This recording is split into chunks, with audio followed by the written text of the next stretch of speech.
নমস্কাৰ, মই ডক্টৰ কুলজিৎ কলিতা। আপোনালোকে চাই আছে ডক্টৰ কে কলিতা ভেট। আজি এই ভিডিঅ'টো কৃষক বা পশুপালক বন্ধুসকলৰ বাবে অতিকে দৰকাৰী। আজি এই ভিডিঅ'টোৰ জৰিয়তে আলোচনা কৰা হ'ব মেষ্টাইটিছ বেমাৰটোৰ বিষয়ে, অৰ্থাৎ যিটো আমি উহাৰ ফুলা বেমাৰ বুলি কওঁ। এই বেমাৰটো সচৰাচৰ গাই গৰুখিনি বা মহ বা ছাগলীৰ ক্ষেত্ৰত দেখা যায়।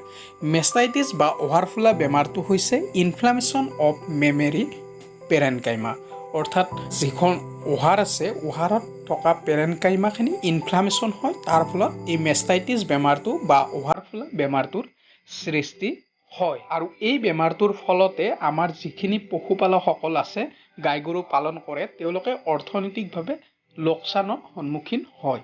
এই বেমাৰটো কেতিয়াবা এটা কোৱাটাৰ, অৰ্থাৎ আমি যিটো গাখীৰ অহা বাট বুলি কওঁ, সেই এটাতো হ'ব পাৰে আৰু হয়তো সকলোকেইটাতে বাটতে এই বেমাৰটো হ'ব পাৰে। এই বেমাৰটো কেনেকৈ হয়? এই বেমাৰটো মূলতঃ বেক্টেৰিয়াৰ পৰা হয়। আমাৰ যদি গোহালিৰ মজিয়াখন লেতেৰা হৈ থাকে, তেনেহ'লে লেতেৰা মজিয়াত থকা বেক্টেৰিয়াসমূহ বাটেৰে সোমাই যাব পাৰে আৰু তাৰ ফলত বেমাৰটো সৃষ্টি হ'ব পাৰে। কেতিয়াবা গাখীৰ খিৰোৱা মানুহজনৰ হাতখন যদি লেতেৰা থাকে, দেহৰ পোচাক পাতি যদি লেতেৰা থাকে, পৰিষ্কাৰ নহয়, তেতিয়া তাত যিখিনি বীজাণু থাকিব, সেই বীজাণুৰ পৰাও এই বেমাৰটো সৃষ্টি হ'ব পাৰে। আৰু এই বেমাৰটো সৃষ্টি কৰা অণুজীৱসমূহ এনেধৰণৰ, যেনে ধৰক ষ্ট্ৰেপ্টোককাছ, ষ্টেফাইল'ককাছ, কোৰাইনি বেক্টেৰিয়াম, পেষ্টোৰেলা, মাইকোবেক্টেৰিয়াম, চিউডোমোনাছ, মাইকোপ্লাজমা আৰু লেপ্টোস্পাইৰা। এই বেমাৰটো সচৰাচৰ কেতিয়া দেখা যায়? যেতিয়া গৰুটো পোৱালি জগে আৰু প্ৰথম ষ্টেজতে, প্ৰাৰম্ভিক ষ্টেজতে এই বেমাৰটো বেছিকৈ হোৱা দেখা যায়। আৰু যেতিয়া পোৱালি জগাব পলম হৈ যায়, গাখীৰো কমি আহে, তেতিয়া এই বেমাৰটো হোৱাৰ সম্ভাৱনা বহুতে কম থাকে। এতিয়া আহিছোঁ ইয়াৰ টাইপ কেনেধৰণৰ হ'ব পাৰে। এটা টাইপ হৈছে ক্লিনিকেল মেষ্টাইটিছ আৰু এটা হৈছে ছাব ক্লিনিকেল মেষ্টাইটিছ। যদি ইয়াৰ ক্লিনিকেল মেষ্টাইটিছটো হয়, তেনেহ'লে আমি যদি উহাৰখন চাওঁ বা আদাৰখন চাওঁ, তেতিয়া আমি কিছুমান ইয়াৰ লক্ষণ দেখিবলৈ পাওঁ। কিন্তু যদি ছাব ক্লিনিকেল মেষ্টাইটিছ হয়, তেনেহ'লে কোনো ধৰণৰ লক্ষণ সচৰাচৰ দেখা নাযায়। ইয়াত কেৱল মিল্ক প্ৰডাকশ্যনটো লাহে লাহে কমি গৈ থাকে। এতিয়া আহিছোঁ এই বেমাৰত কি কি লক্ষণ দেখা দিব পাৰে।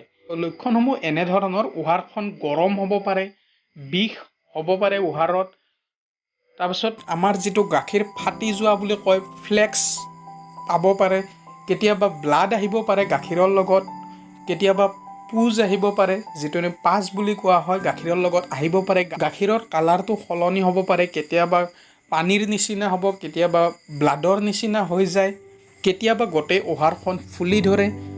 আৰু যদি এই বেমাৰটো বেছি হৈ যায়, তেতিয়া গাইজনীৰ জ্বৰ আহিব পাৰে, টক্সিমিয়া হ'ব পাৰে, বা ডিপ্ৰেশ্যন হ'ব পাৰে, বা এনৰেক্সিয়া হ'ব পাৰে। এতিয়া আহিছোঁ এই বেমাৰটো কেনেধৰণে চিনাক্ত কৰা হয়। যিখিনি লক্ষণ কোৱা হ'ল, সেই লক্ষণখিনিৰ ওপৰত ভিত্তি কৰিয়ে এই বেমাৰটো চিনাক্ত কৰা হয়, আৰু কিছুমান লেবৰেটৰী টেষ্টো থাকে, সেই টেষ্টৰ জৰিয়তেও বেমাৰটো চিনাক্ত কৰা হয়। এতিয়া আহিছোঁ পশুপালকসকলে বা যিসকলে গৰু পালন কৰি আছে, তেওঁলোকে এই বেমাৰটোৰ পৰা কেনেধৰণে হাত সাৰি থাকিব পাৰে। গোহালিটোত সদায়ে হাইজিন কণ্ডিশ্যন এটা বজাই ৰাখিব লাগে, ভালদৰে পৰিষ্কাৰ কৰি ৰাখিব লাগে। গাখীৰ খিৰোৱা সময়ত হাত দুখন ভালদৰে ধুই শুকাই ল'ব লাগে। গৰুজনীয়ে যদি কিবা ষ্ট্ৰেছ পাই আছে, সেই ষ্ট্ৰেছখিনি কমাব চেষ্টা কৰিব লাগে। গৰুজনীৰ যিকেইটা টিথ আছে বা গাখীৰ অহা বাট থাকে, সেইকেইটা খিৰোৱাৰ আগতো এবাৰ ধুব লাগে আৰু পিছতো ভালদৰে চাফা কৰিব লাগে। মজিয়াখন ভালদৰে চাফা কৰি ৰাখিব লাগে।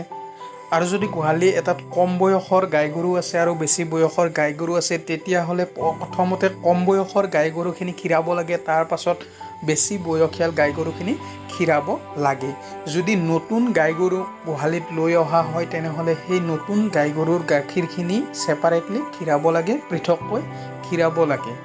আৰু গাখীৰ খীৰোৱাৰ আগত আৰু গাখীৰ খীৰোৱাৰ পাছত KMNO4 চলিউশ্যনত গাখীৰ অহা বাটকেইটা বা টিপকেইটা ডুবাই দিব লাগে। আৰু কেতিয়াবা গাভিনী অৱস্থাৰ শেষৰ ফালে যেতিয়া গাখীৰ খীৰোৱা বন্ধ কৰি দিয়া হয়, তেতিয়াও এই বেমাৰটো হোৱা দেখা যায়।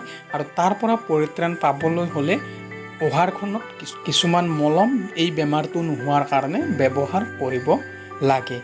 আৰু মেচিনৰ সহায়ত মিল্কিং কৰিলে বা গাখীৰ খীৰালে মেচিনৰ যিকেইটা কাপ থাকে সেইকেইটা ভাল ধৰণে ধুই ল'ব লাগে, ডিছইনফেক্টেণ্ট দি ধুই ল'ব লাগে বা গৰম পানীৰ সহায়ত 10 ছেকেণ্ডৰ কাৰণে ধুই ল'ব লাগে। এই বেমাৰটোৰ পৰা হাত সাৰি থাকিবৰ কাৰণে ছাপ্লিমেণ্ট হিচাপে beta carotene, vitamin E, selenium, copper আৰু জিংক আদি ছাপ্লিমেণ্ট দি থাকিব লাগে খাদ্যৰ জৰিয়তে। আৰু যদি কিবা কাৰণত এই বেমাৰটো দেখা দিয়ে, কম লক্ষণ দেখা দিয়াতে পশু চিকিৎসকৰ সহায় লৈ চিকিৎসা কৰিলে অতি কম সময়ৰ ভিতৰতে এই বেমাৰৰ পৰা সুফল পোৱা যায়। তাৰ ফলত পশুপালকজনে বা যিজনে গাই গৰুখিনি ৰাখিছে তেওঁলোকক লোকচানৰ সন্মুখীন নহয়। অতি কম খৰচতে এই বেমাৰটোৰ পৰা হাত সাৰিব পাৰে, এই বেমাৰটোৰ পৰা ৰক্ষা পাব